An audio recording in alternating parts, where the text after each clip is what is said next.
Hey, what's up? How we doing today? Wednesday, nice out. I'm on a nature walk with Charlotte, and we're just enjoying the fresh air. I wanted to talk to you guys. It's been a few days about a few things, but number one, I had recently read an article by C.S. Lewis called "Learning in Wartime." C.S. Lewis is the author of the Narnia series. Maybe you've seen the movies. Sophie and I are currently reading The Witch, the Wardrobe, The Lion, Witch, and the Wardrobe. And I came across the article from an Instagram post by Abby D'Agostino, former Dartmouth runner. She's married, has a different last name now that I can't think of, but she had posted some thoughts. She's very communicative about her faith and had talked about this article. And so I gave it a read. And I came away from it with what I think will be kind of a cool thing for the circumstances that we're facing here in the COVID-19 isolation and all these things where we're running by ourselves.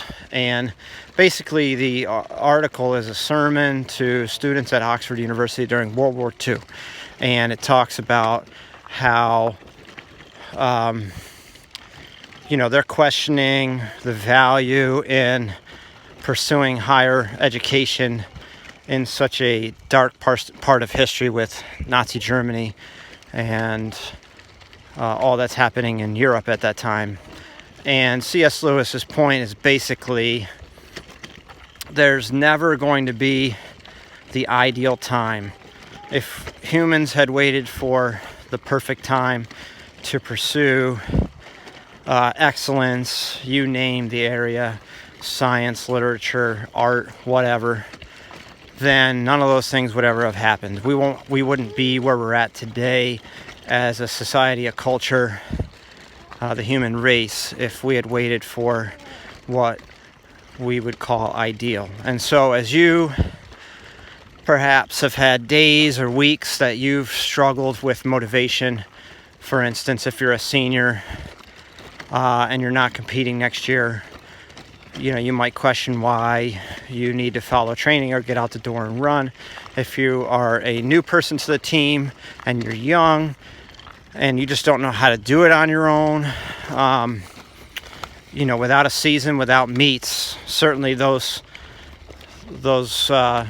issues are understandable and will come up from time to time. And so I think the article really relates to where we are right now, and what is the reason for the pursuit of fitness right now. I think it's really good to view what we're facing as a challenge and an opportunity for personal growth, and ultimately the self-discipline and the optimistic pursuit of bettering yourself through running flows into all other areas of your life. And so I would encourage you to continue to find ways to meet those challenges, checking your boxes off, getting busy, getting better.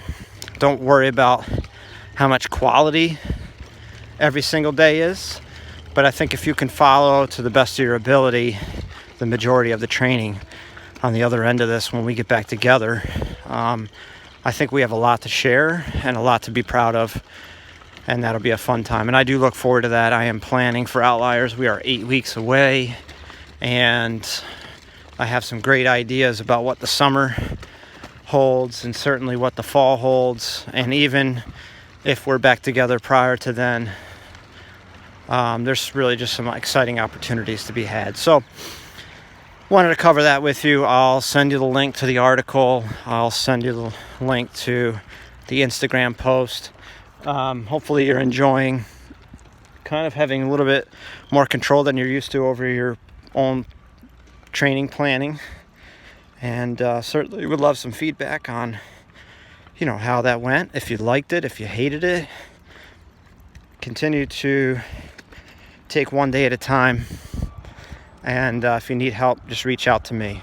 I have a time trial coming up tomorrow, and I'm excited about that. I've been training for the last 2 months to pace Danielle Jordan, Coach Jordan's youngest daughter and a former runner at Shen, through a 5,000 meter time trial in pursuit of a PR.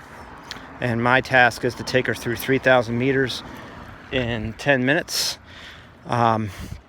So thinking that the time trial was going to be Friday, I did my last workout yesterday, and I decided to be a little creative and make it more difficult than it needed to be. So I waited till the afternoon. I've normally been running in the mornings. I threw my trainers on after I ate a turkey sandwich and baked beans and had done some vigorous yard work, and I ran to the bike trail. I did 2 strides and I did 3 by 1,000.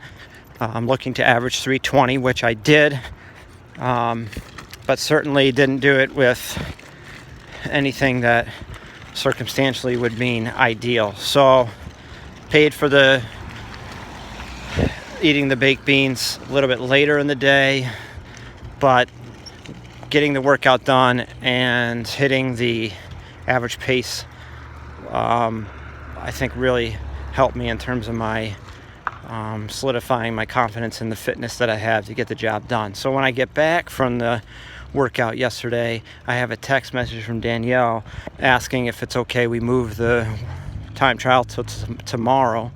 So obviously with 1 day rest in between my final workout and the time trial, that becomes even more or less ideal.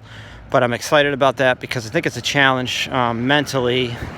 I haven't done anything like this in probably a decade, and so I'll certainly update you guys when it's all over and let you know what happened. Reach out if you need anything. If you have questions, let me know.